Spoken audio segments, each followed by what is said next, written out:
ඔයාගේ ජීවිතේ හුඟක් ප්‍රශ්න වලට හොඳ විසඳුමක් අරගෙනයි මම අද ආවේ. කාලයට කලින් මට හොඳ යාළුවෙක් හිටියා. අපි මිනිහාට කියමු ජෝන් කියලා. මෙයා හරිම වර්කහොලික්. ඒ කියන්නේ වැඩක් නැතුව ඉන්න බෑ. කොයි වෙලාවෙ බැලුවත් වැඩ. මං එයා දිහා බලාගෙන එයාගේ ජීවිතෙන් ඉගෙනගත්ත දෙයක් තමයි අද විසඳුමක් පිටරවල අරගෙන ඉන්නේ.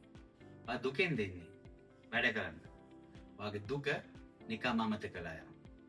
ඔයා සතුටින් දෙන්නේ ඉතාම හොඳයි. වැඩ කරන්න. ඔයාගේ සතුට දෙගුණ තෙගුණ වෙනවා.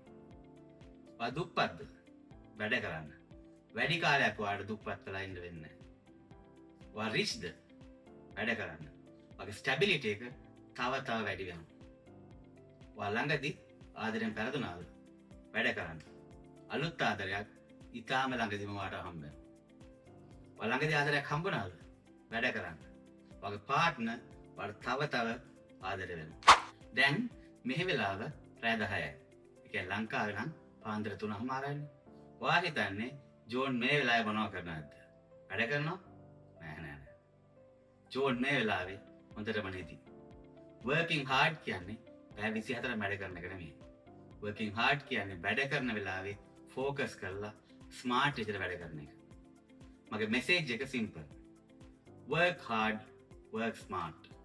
මහන්සි වෙලා ස්මාර්ට් විදිහට වැඩ කරන්න. ඔයාගේ ජීවිතේ ප්‍රශ්න වැඩි හරියක් ඉවරයි.